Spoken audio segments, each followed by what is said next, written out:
నమస్కారం city news కి స్వాగతం. ఇంధన వనరుల పొదుపు ప్రతి ఒక్కరి బాధ్యత అని జిల్లా కలెక్టర్ తమీం అన్సారియా పిలుపునిచ్చారు. జాతీయ ఇంధన వనరుల పొదుపు వారోత్సవాల్లో భాగంగా విద్యుత్ శాఖ ఆధ్వర్యంలో నిర్వహించిన విద్యుత్ పొదుపు అవగాహన ర్యాలీని కలెక్టరేట్ వద్ద జిల్లా collector Tameem Ansariya, joint collector Ashutosh శ్రీవాస్తవతో కలిసి ప్రారంభించారు.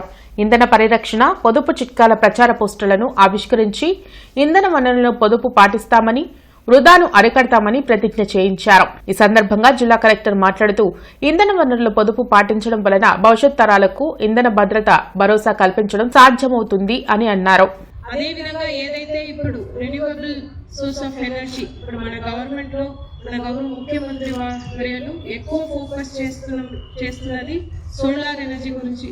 సో ప్రతి ఇంటిలో కూడా రూఫ్ టాప్ సోలార్ ఇన్స్టలేషన్ చేయాలి, అదే విధంగా ఇన్స్టిట్యూషన్స్ లో కూడా చేయాలని ఫోకస్ చేయడం జరుగుతుంది. సో దాని మనకు మనం ప్రతి ఒక్కరు కూడా మన ఇంటి నుంచి మనం స్టార్ట్ చేయాలి.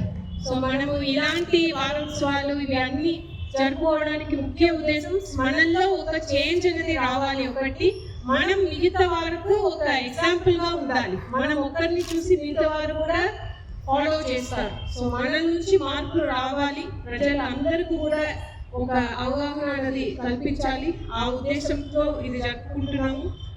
ఇంటర్నెట్ చరిత్రలో సంచలనం సిటీ బ్రాడ్బ్యాండ్. ఇప్పుడు ఇంటింటికి ఇంటర్నెట్, సిటీ నుంచి గ్రామం వరకు అదే స్పీడ్. మీరు ఈ రోజే సిటీ బ్రాడ్బ్యాండ్ కుటుంబంలో చేరండి.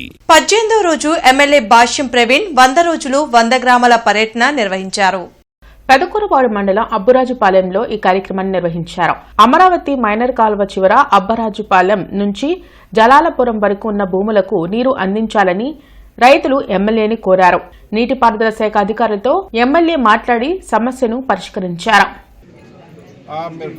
గ్రామ సభ పెడతా ఉండండి, మీకు గ్రామాల్లో తిరుగుతూ ఉంటే మీకు తెలిసింది ప్రాబ్లమ్స్ ఏందనేది, రైతుల ప్రాబ్లమ్స్ ఏందనేది.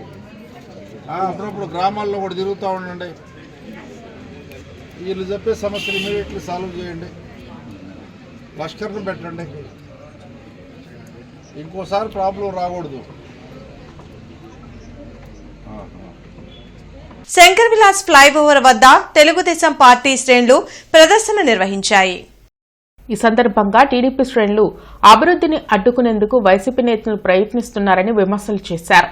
ఆర్ఓబీని అడ్డుకుని అభివృద్ది ఆపవద్దని విజ్ఞప్తి చేశారు. కేంద్ర మంత్రి పెమ్మసాని చంద్రశేఖర్పై వైసీపీ నేతల విమర్శలను తెలుగుదేశం పార్టీ శ్రేణులు ఖండించాయి. శంకర్ విలాస్ బ్రిడ్జిని ఆపడానికి కొన్ని రాజకీయ శక్తులు బాగా ప్రయత్నిస్తున్నాయి. వాటిని ఆపితే చాలా పరిణామాలు చాలా దారుణంగా ఉంటాయి. దీనివల్ల ప్రజలు చాలా ఇబ్బంది పడుతున్నారు. ఆ ఇబ్బందిని దృష్టిలో పెట్టుకొని దాని పనులకు ఆటంకం కలగకుండా చూడాలి అనేది నా విన్నపం. కానీ వాళ్ళ పెమ్మసాని గారు మన మొత్తం ప్రజల యొక్క సంక్షేమం కోసం పనిచేస్తున్నటువంటి వ్యక్తి. ఒక్క రూపాయి కూడా మీరు లంచం కానీ ఇంకో రకంగా కానీ చేసేటువంటి వ్యక్తి కాదు. అలాంటి వ్యక్తి మనందరం కూడా ఏం చేయాలి? మీరు ఏం చేయాల్సిన పని లేదు, డబ్బులు ఇవ్వాల్సిన పని లేదు, సపోర్ట్గా ఉండాలి అంతే. కానీ ఆయన సపోర్ట్ చేసేటువంటి దానికోసం మా మహిళా తల్లందరూ కూడా వచ్చి ఇక్కడ వారికి సానుభూతి తెలియజేసినందుకు, మరి వారి అభివృద్ధి చెందాలనే ఉద్దేశంతోనే, ఇవాళ గుంటూరు పట్ల అభివృద్ధి చెందాలనే ఉద్దేశంతోనే మా యొక్క మహిళలందరూ కూడా వచ్చినందుకు వాళ్ళందరూ కూడా పేరు పేరున ధన్యవాదాలు తెలియజేసుకుంటున్నాం. దశావతార కళ్యాణ మహోత్సవాలు గోరంట్ల శ్రీ వెంకటేశ్వర స్వామి దేవస్థానం పెద్దగుడిలో డిసెంబర్ 19వ తేదీ నుండి 28వ తేదీ వరకు జరగనున్నాయని చైర్మన్ కంచెర్ల ఆంజనేయులు వెల్లడించారు. ఈ సందర్భంగా చైర్మన్ కంచెర్ల ఆంజనేయులు, ఉత్సవ కమిటీ సభ్యులు మాడెం ధనలక్ష్మి మీడియాతో మాట్లాడారు. ఎక్కడా లేని విధంగా అంగరంగ వైభవంగా దశావతార కళ్యాణ మహోత్సవాలు నిర్వహిస్తున్నామని తెలిపారు. డిసెంబర్ 30వ తేదీన ముక్కోటి ఏకాదశి సందర్భంగా భక్తులకు ఉత్తర ద్వార దర్శనం ఏర్పాటు చేస్తున్నామని చెప్పారు. గుంటూరు చుట్టుపక్కల ప్రాంతాల నుంచి భక్తులు పెద్ద సంఖ్యలో పాల్గొని స్వామివారి అనుగ్రహం పొందాలని కోరారు. ఈ కార్యక్రమంలో అధ్యక్షులు ఎరంశెట్టి వేణుగోపాల్, గౌరవ అధ్యక్షులు ఆతుకూరి ఆంజనేయులు, ప్రధాన కార్యదర్శి గజపల్లి శివనారాయణ, దేవరశెట్టి సురేష్, ఉత్సవ కమిటీ సభ్యులు పాల్గొన్నారు. 19/12/2025 నుంచి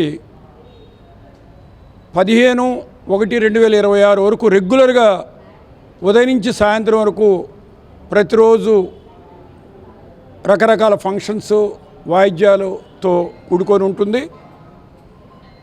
ముక్కోటి ఏకాదశికి తిరుమల తిరుపతి దేవస్థానానికి పోని వాళ్ళకి, ఆస్కారం లేని వాళ్ళకి, ఆ భక్తులకి నిర్ణయం కమిటీ వాళ్ళ మీటింగ్ జరిగింది. వాళ్ళు నిర్ణయించారు ముక్కోటి ఏకాదశికి మనం అందుబాటులో ఉన్న పూలు తీసుకొచ్చి తిరుమల తిరుపతి దేవస్థానం ఏ విధంగా అయితే చేస్తుందో అదే రీతిలో పూలంకరణ చేస్తాము. చేస్తూ ఇంకొకటి కూడా చేయబోతున్నాము. ఆ రోజు వచ్చిన భక్తులకి ఫ్రీ దర్శనం ఉంటుంది. మళ్ళీ దేవస్థానం అందరూ దర్శనం ఉంటుంది. కాగలరు. మకర సంక్రాంతి రోజున స్వామివారికి విశేషంగా వేకుంజామున 4 గంటల నుంచే చందన అలంకరణం అనేది ఉంటుంది. పండుగ రోజున చందన అలంకరణం అనేది ఇంకా మనకి రాష్ట్రంలో ఎక్కడా ఉండదు. కాబట్టి మన గోరంట్ల వెంకటేశ్వర స్వామి దేవాలయంలో మకర సంక్రాంతి రోజున చందన అలంకరణతో పాటు సాయంత్రము 6 గంటలకు మకర జ్యోతి దివ్య దర్శనము, పడిపూజ కార్యక్రమం అనేవి ఆలయంలో నిర్వహించనున్నారు. కాబట్టి గోరంట్ల గ్రామస్తులు, గుంటూరు నగర గ్రామస్తులు, చుట్టుపక్కల ఉన్నటువంటి గ్రామస్తులు అందరూ కూడా, నగరవాసులందరూ కూడా ఈ కార్యక్రమాల్లో పెద్ద ఎత్తున పాల్గొని స్వామివారి అమ్మవారి కృపకు పాత్రలు కాగాలని ఆలయ కమిటీ వారి తరపున తెలియజేసుకుంటున్నాము. నల్లపాడులో సెమీ క్రిస్మస్ వేడుకల్లో భాగంగా ప్రత్యేక ప్రార్థనలు నిర్వహించారు. ఈ సందర్భంగా క్రిస్మస్ కేక్ కట్ చేసి సంబరాలు జరుపుకున్నారు. 27వ డివిజన్లో చుక్కా సాల్మాన్ కుటుంబ సభ్యులు సెమీ క్రిస్మస్ వేడుకలు నిర్వహించారని కార్పొరేటర్ రాజ్యలక్ష్మి తెలిపారు. ప్రజలంతా సుఖ సంతోషాలతో ఉండాలని ఆ యేసుక్రీస్తుకు ప్రత్యేక ప్రార్థనలు నిర్వహించారు. ఈ కార్యక్రమంలో వీరయ్య, చుక్కా అంబేద్కర్, సువార్తికులు పాల్గొన్నారు. సాల్మాన్ గారు కుటుంబ సభ్యులు సెమీ క్రిస్మస్ వేడుకలు జరుపుకున్నారు. ఎమ్మెల్యే గారు ఆధ్వర్యంలో జరుపుకోవాలని ఇది ఏర్పాటు చేయడం జరిగింది. ఆయన అనివార్య కారణాల వల్ల ఊరికి పోవడం జరిగింది.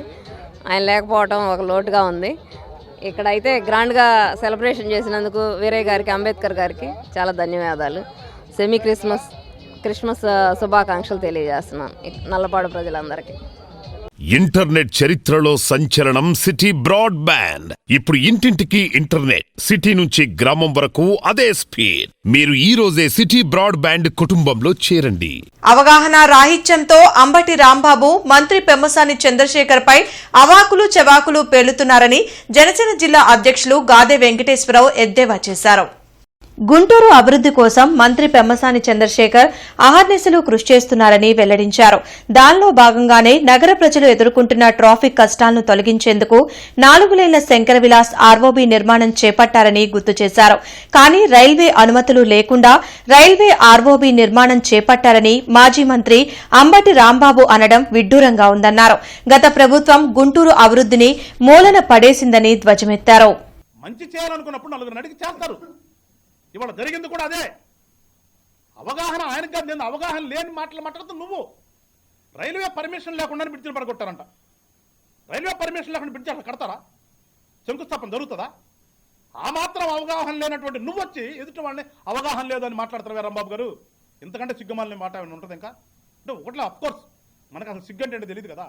శని అంటే ఎవరు? ఇవాళ ఆంధ్ర రాష్ట్రం అంతా కూడా 24లో ఎలక్షన్ అయిపోయిన తర్వాత మాకు ఈ రాష్ట్రంలో పట్టినటువంటి శని పోయింది అని ప్రతి ఒక్కళ్ళు మాట్లాడారు కదా. అంటే శనికి అర్థం ఎవరు? నువ్వు, మీ నాయకుడు, నీలాంటి నాయకులు కొంతమంది ఉన్నారు కదా. వీళ్ళందరూ శనిపోయిందని చెప్పి ఆంధ్ర రాష్ట్ర ప్రజలందరూ కూడా పండుగ చేసుకున్నారు. ఈ వార్తలు ఇంతటితో సమాప్తం. నమస్కారం.